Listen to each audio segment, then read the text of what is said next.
Welcome back to part 2 of the season 2 speculation conversation that I had with Bree. Bree is an author, a best-selling author. She wrote she's written a lot of books, but she's one half of the author duo known as Kit Rocha. And she wrote the Mercenary Librarian series, which is a series that I have read. It was published by Tor. Great stories. Highly recommend. But yeah, in this particular video, we are going to be talking a lot about Nynaeve. I mean, you knew that was going to happen. Some Elaine stuff. And then Bree is going to outline her entire, her theory or her idea for how to adapt Rand's entire arc, like his full series arc over 8 seasons. And it's really, really interesting. So obviously that means that spoilers in this video are going to go all the way to the end of the series. So you have been warned. But yeah, before we get into the video, as I am going to continue doing until the situation is resolved, I encourage you to support the WGA and SAG-AFTRA by donating to the Entertainment Community Fund, by tweeting about it, by just letting the studios know that we, the people, support the strike. Because I mean, the billionaires at the top, they literally, like, this is not an exaggeration, they literally have said that they are planning to wait them out until they start losing their homes. And there's more of us than there are of these billionaires. Like, that is some super villain. That is movie, like, you know, mustache twirling villainy. Like, that is insane. They should not be allowed to get away with this. And I think one of the reasons that they think they can is that for a lot of people, when you think, you know, television writer and actor, you think like J.J. Abrams or Tom Cruise. And the overwhelming majority of actors and writers are working class people that are doing a job that we all benefit from, right? Like we're here, you're watching this video because you want to think and talk about a television show. We should support them. There are more of us than there are of the billionaires at the top, so we need to let them know. And yeah, so donate if you can. Find ways to show your support. And yeah, with that, I guess let's just get into it. Let's be nerdy with. Let's be nerdy. Let's be nerdy. Let's be nerdy with. Let's be nerdy with.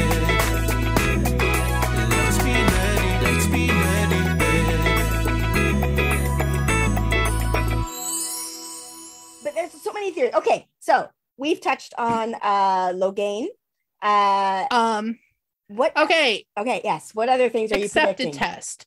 Okay. I feel like that I've got like an unfair hint that the Nynaeve's accepted test might be in episode 3. What is this unfair hint that you have? Well, the unfair hint is that when they released the promo photos on their like marketing website, they actually said which episode they were in, or like the URL names had like an ep whatever, and it was like they lasted for like 10 minutes because of course Wheel of Time fans immediately found them and tweeted about them, and so they went in and changed all the names. Of course, yeah. This has happened. Wheel of Time kids before. Cannot be stopped. No, this has happened before. Yeah, they have to like just like name every file XXQW3. Get those random password generators to name your files for you. But that episode 3 was the one that had the Nynaeve picture. Okay. And they could have been trying to throw us off the trail. I don't know. But the Nynaeve in her nightgown or like in her shift before the arches in the room there, which thank you. That she doesn't have to go through naked. Oh my gosh. Yeah, let's just get rid of all of the, hey, ladies are naked when they do everything. Like, oh, please. Yes. Please. Good job. Good call. I enjoy boobies. I don't need unnecessary boobies. Illogical boobies. Those would just be illogical boobies. Yes, they'd be illogical, story distracting boobies. So yeah, I feel like I've been struggling with like how the season is going to start, because a lot of people thought it was going to pick up right at Faldara, and I definitely didn't think that. I felt like we were going to get some skip time and some people having scattered a bit, and like maybe the girls being at the tower. But I have this like part of me that wants to believe that like early in the season, Rand might still do a donut through Camelin before Elaine leaves. Oh, okay. Because we did get some, like, you know, hints that there may be some Camelin stuff in this season. Okay, what hints? And so, because I actually haven't seen those. So what hints are you seeing? This was a really long time ago. It was like filming location stuff. Oh, okay. And I'm not super confident about it. Yeah. I was going to go look at like one of Aries' amazing videos with like all of the schedules and stuff. And then I was like, no, I have to write a book before September 1st or Amazon Publishing will come eat me. Mm. I feel like something's going to, like, this is the first 3 episodes are what I'm really sort of worrying about. Okay. Because I feel like there's a lot of stuff to get down in the tower. I'm not sure if there's room for Nynaeve and Elaine and Egwene to they're not going to do 3 accepted tests in a season. They didn't even they're going to do 1. We never actually even saw Elaine's accepted test. So and I don't think we're going to see Egwene's, and I don't think they're going to take them. Okay. I kind of think that they're going to go off as novices. Okay. Still. Okay. And were they still novices? I think they were still novices in the Great Hunt, right? I think so, because I think like we get Nynaeve's accepted test in the Great Hunt, and I think we get Egwene's in the Dragon Reborn. Yeah, I think. Placing things exactly is always difficult when it is hard. So I feel like what's going to happen is we've got like Nynaeve settling into the tower, not wanting to do any of this because like, man, we traumatized her good in episode 8. Yeah. She's now got a block. She's now deciding she wants to use swords. And I feel like I'm really excited. I think Lan's bros are like looking out for her. Yeah. So she gets to be friends with her warder friends. And I don't have a firm thing other than I think that Nynaeve's going to take the test and that Elaine and Egwene are not before they get lured out with Leandrin. And part of me thinks Leandrin's going to bring Matt with them too. Like that really would be the easiest way. Yeah. That I was trying to figure that out too, because how do we get Matt back in the mix? So that would work. And I mean, like he could also escape and do like his luck thing and get on a pirate ship and whatever. But if they're all going to the same place, and I mean, couldn't Ishii be like, I'd like a 3-for-1 deal. Give me that boy too. Yeah, I can totally see Ishii making that request. And give me the dark boy with the dark instincts. Yeah. And the or idea. Okay, so Leandrin sneaks the girls out, right? And then Matt escapes to chase them because he thinks that's shady shit. So he's trying to protect them. I feel like somehow Matt is going to be on their trail. Like whether Leandrin just brings him or he does his whole go save the girls thing. Yeah. Now, if he does the go save the girls thing, here's where I get a little, because the Great Hunt is one of the few times in the books where the girls are just like, hi, we're going to save ourselves, please. We aren't going to get ourselves in an impossible situation that we need an old man to save us from. I'm completely, I love Tom. I really do. There's just a point where it's like, oh, apparently the girls need a babysitter. And that's just like, it gets a bit irritating sometimes. And I'm not too worried about the show hitting that constantly because the girls have been doing pretty good so far. Yeah, it's true. And I don't think the show is gonna make them be constantly humiliated and trapped and then like talked down to for getting in that situation. It's just like in the books, the Great Hunt is like all the guys are like, we're gonna go save the girls, and then it's like, oh, they saved themselves, but apparently, like it just But Matt could be saving someone else. Yeah. I mean, Matt could be saving. I do wonder if that was deceptive cutting, or if Matt is getting his blow something up to get into a fortified building moment. I noted that too. Like that, there is explosions in a fortress, and there are people flying away from the explosions that have Aiel-esque vibes to me. Yeah, they had at least sort of uniform costumes. Yeah. So, and they did not look to me like the type of, like in my imagination, what do you call them? The people who guard the stone are very like bright and colorful. Defenders. Yeah, the defenders. Yeah, they would be very bright and colorful. So yeah, they wouldn't look like that. Yeah. I mean, I do wonder what Rand is doing walking up to my new friends here, because my new friends seem pretty intense. Yeah. As you can tell. Yeah. I think, is he going for the horn? Is he going for the glory? Has somebody been whispering glory into his ear? Yeah. I also think the Shan-Chan are going to have like Perrin and possibly just Shannarans locked up. Mhm. So Matt could be saving a lot of people at this point. That's true. That's true. Yeah, the Shannarans loyal, like yeah. Yeah. So there's definitely a lot going on there. And I mean, I feel like the potential for chaos if we are all descending on Falme. We've got our white cloaks. Clearly Perrin is going to make a new enemy this season. Because he looked like he was poking a white cloak in the belly with something big and sharp. An elder white cloak. Yeah. An older white cloak. And we have inexplicably hot Dane bursting into the scene in season 2. Yes. Making us all angry. I mean, it's just an unreasonably attractive cast. It's just I mean, look at them. That's why hot villains was my free space on my bingo card. Because it is a problem. It is a problem. They are. I have been personally dick victimized, and I would like to speak to a lawyer about it. Did you just say dick victimized? Is that what you just said? Sorry. I was trying to say victimized. I know, but I the Freudian slip there was a little bit too fast. Little, yes, I have been. Just a little. Okay. But so like I still feel very conflicted about what's happening in season 2, even with that trailer, just because it feels like there's so much potential. Yeah. They've got everybody set up in such cool ways. Yeah. But I am starting to see some interesting like paths from here. Okay. Would you like to hear my pitch?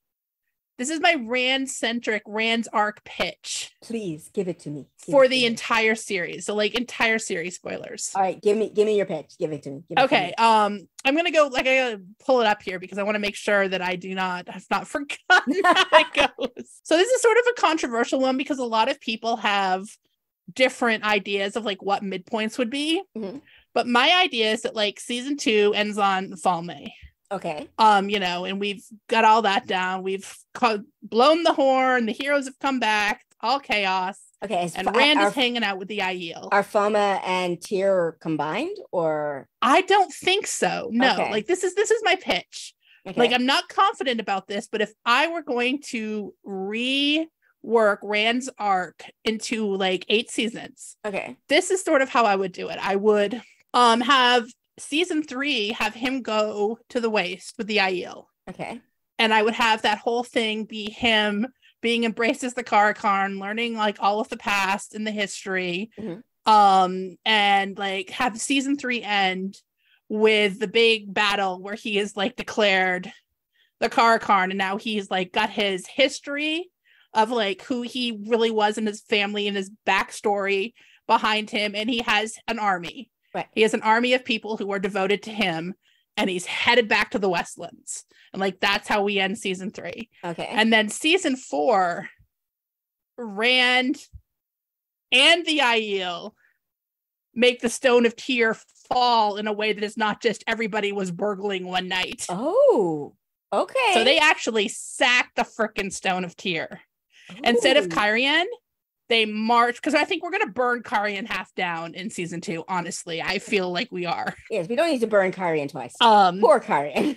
But I think that midway through season 4, like, Moraine, like at the midpoint of season 4, Moraine might dive through a gateway. And Rand has lost his mentor. And he has to go and do this thing, sack the Stone of Tyr, claim the sword, that makes him the acknowledged chosen one without the person who started this journey with him, like on his own by himself. And we get to the midpoint of 8 seasons with him officially declared the chosen one by all reasonable people, because he has fulfilled this prophecy, but he has lost the person who started him on the journey. Wow. Okay. So you like season 4 of the show in your mind, it would be like book 4 and 5 together. It would be parts. No, it would be parts. Like it would be book 5 basically. Except for we would, send Moraine through the gateway midway. Yeah. Wow. Like, and I don't like the whole Camelin thing. I feel like that was always such an emotional, weird thing. Like book 5 is oddly paced. It's like we do the big climactic battle in the middle of it. And then we do some absolutely emotionally devastating loss of like one of our main characters. And then we bop off to do another like and the climactic battle with like the C tier date rapist who nobody gives a shit about. And we're all too emotionally distraught to like handle it. That's what I was gonna say. Like, there are things that happen that I know happen, like with Matt dying and coming back. Like that, every time I read, I almost miss. I've talked about this before. I know I've had discussions with you and with Allie about this, about how part of me wants it to happen in the opposite order, because of the emotional devastation of what happens to Moraine makes me miss what happens afterwards. Like, I'm just like, I don't care. So if you put that in the middle of a season as a sort of like horrible, and like, you get a little bit of time to process it before things start ramping up to the end. Right. And when Rand is going for Calendor, that is a great time to merge in some of these bumbling Forsaken subplots where they're fighting him, because maybe they don't want him to get it. Right. So if we need a Ravine plot, he could come on over and try to stop him and electrocute Matt or do whatever. I never would have thought about reversing those orders. So I like that. I like moving tier later. I like that. Okay. Yeah. People pitched it to, like, I've been watching people pitch this for a while, but it wasn't until I sort of thought of this flow of it, like, right. And the fact that like the Stone of Tear falls has always been sort of like a joke prophecy, because it's like, well, it fell because Rand snuck in a window and took the sword. At the same time, it could be fun to have it. Yeah. Fall. Really fall. Okay.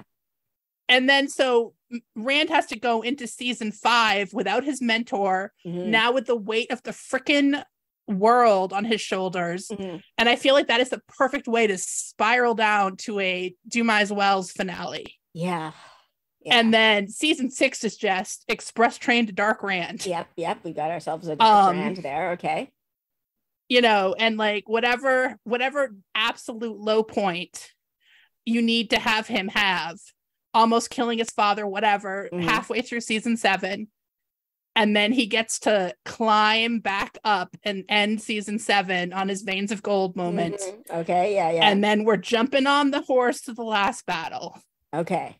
So like, I feel like if I had to pitch a Rand arc, now I could like do that for any character, and Rand's the only one I've actually thought it through for. Right. Though I do like the idea of Egwene becoming the rebel Amerlin around the same time Rand gets Calendor. A sort of, they both come into their own, because they have very parallel. Yeah. Ooh, I like that. I like that a lot. Okay. So there is my off the cuff pitch for how I would pace the whole show. Rand emotional journey, where he just starts, he has to deal with things in a way that build him up and then break him down, but not like, there's too many books of like slowly death spiraling Rand. We need to like, yeah.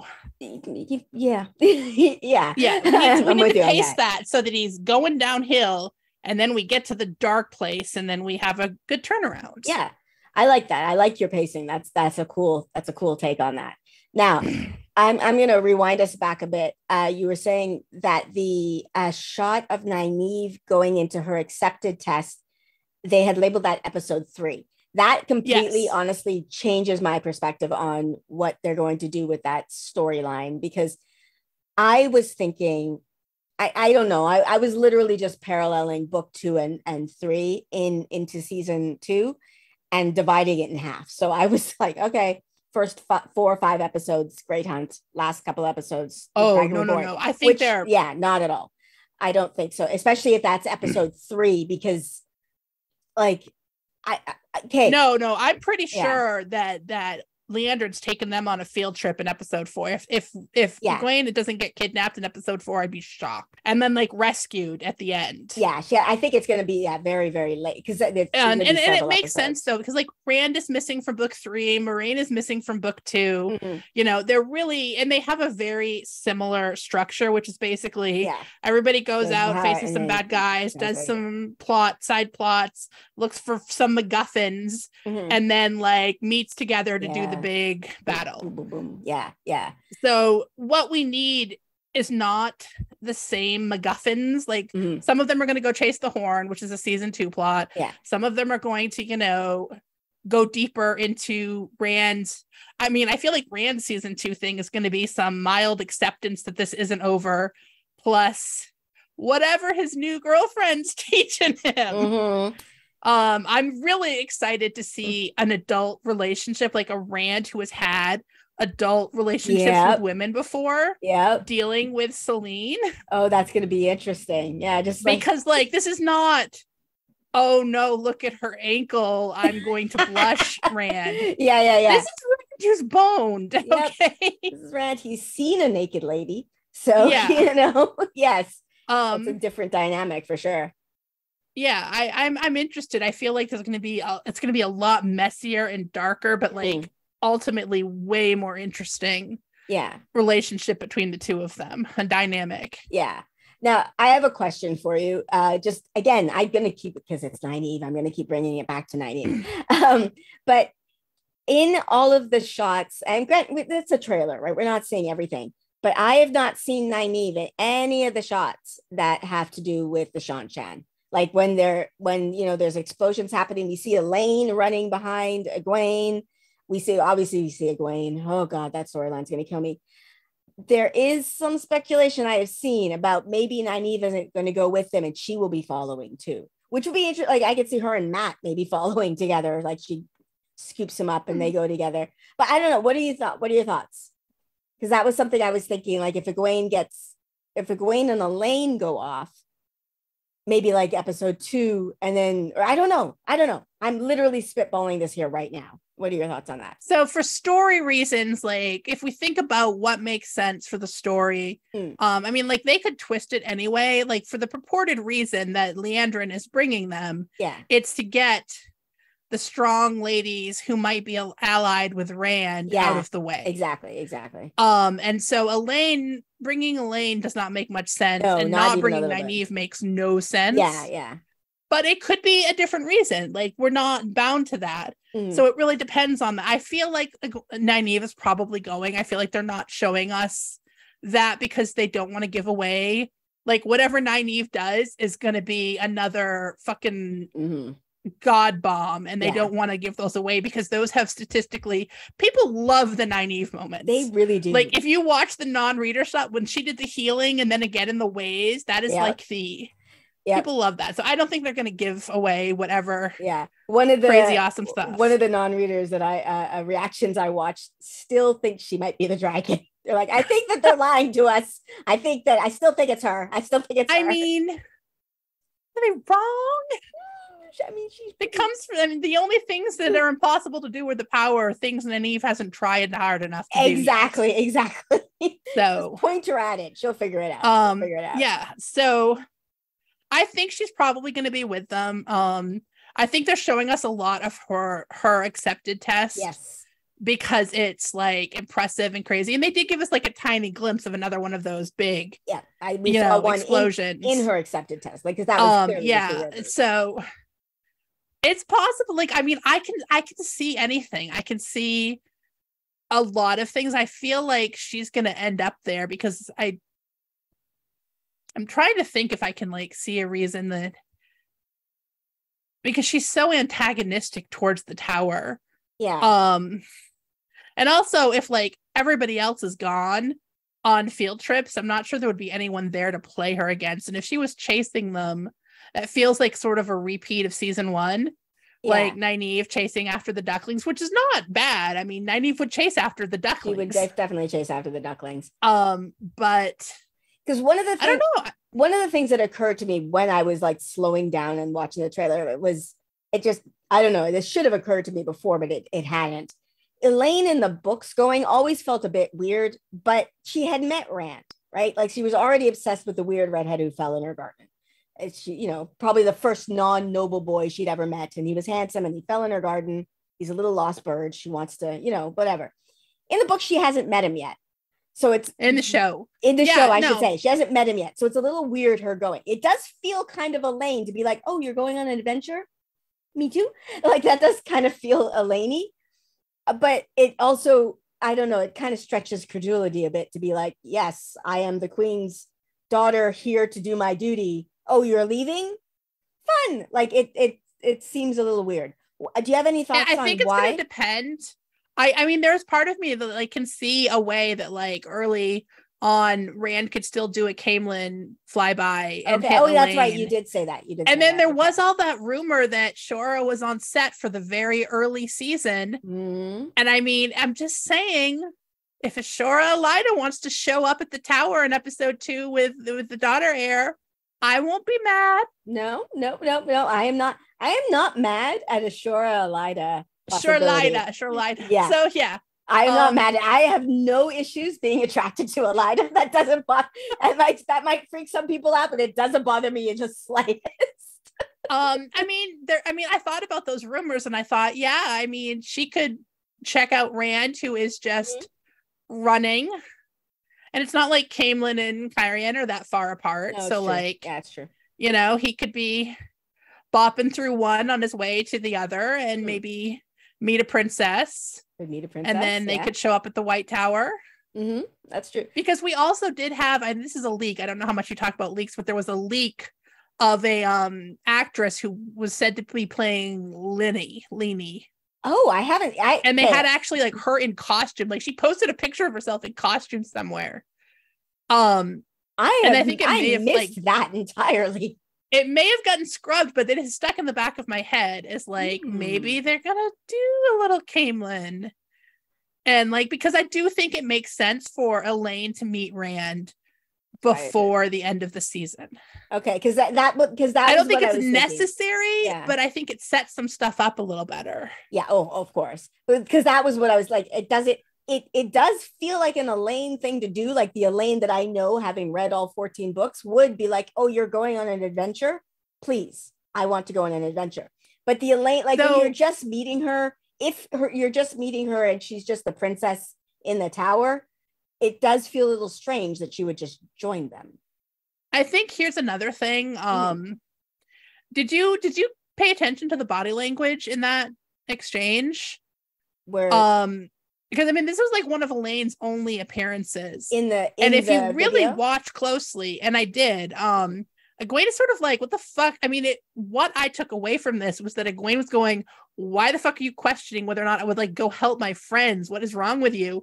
And Elaine looked a little chastised. Chastised, like a little guilty. And I sort of felt like an overcompensation. I'll help your friends. I have skills and money and connections and powers, and let me help. Someone pointed out, I think it was Zool, pointed out, I don't think, I'm going to double check this maybe if I can right now. I don't think those two scenes are together. I'm not sure they are, because she's very dirty. Yeah, and if you look at like when Egwene is talking, there's obviously like an over the shoulder of another person in front of her. I think it's different hair. Okay, I think that it's 3 of them. I think that because I think that there's someone over the shoulder in Elaine shot too, and I think it's Nynaeve in both of them. They might all be in the same room. Ah, that might make sense. Okay. Egwene yelling, "What the fuck, Nynaeve? Of course we're going to help," is a very Egwene thing to do. Well, yeah, but also it seems like that seems weird that she would be saying that to Nynaeve, because of course Nynaeve does not want Egwene going and running into danger, though. Yes, but Nynaeve, like, I don't feel like she would have to talk Nynaeve into going. She would have to talk Nynaeve into the fact that she was. Does my grammar make sense? Nynaeve would go. No, she might be like mad at Nynaeve for not leaving her behind, though. Nynaeve might be like, "Excuse me, are we trusting the Snake Lady?" Yeah, the Snake Lady indeed. Elaine definitely is dirty, and she has not been enjoying scrubbing pots or whatever they have been making her do. Yeah. Yes. She looks very sad, like she's about to cry. It's true. It's very, very true. All right. Like I said, that is part 2. There is still more coming, because like I said in the first video, we talked for like an hour and a half, or almost 2 hours, actually. Like an hour and 45 minutes or something. But yeah, so there is going to be more coming. I hope you enjoyed this. What do you think of the theories that we presented? What do you think of Bree's idea for how to adapt Rand's arc, the way she sort of reordered like the tier battle with, I don't know, that to me blew my mind. It's a really cool idea. I've always had an issue with the way that Fires of Heaven ended. Like, not an issue. The gut punch of losing Moraine makes me miss the stuff that happens after. Like, even now when I know it's coming, it's still like Moraine going through the doorway hits me like a truck. And then Matt and Avi dying and then being resurrected by the bell. Like, I miss it. I fully miss it because I don't care. Moraine is gone. Like, that's all I care about at that point. So it's an I don't know. The way she did that, I thought was really interesting. What do you think? Let me know in the comments below. And if you like my content and you want to support me, I do have a Patreon. It is always linked in the description below to my patrons. Again, I cannot thank you enough. Thank you so much for your support. It is helpful in ways that you, I mean, I'm sure you could probably guess. I was about to say you can't understand. No, everybody, support is helpful to everybody. Your support means a lot to me. Thank you so much. And with that, I am going to end this here. So please like, subscribe, and I'll see you for the next one. Bye. Thank you. I will. That kiss did not work. Here, let me try it again. Mwah. There we go. Sorry. If I go too close to myself, I go inside my body. See? Ooh.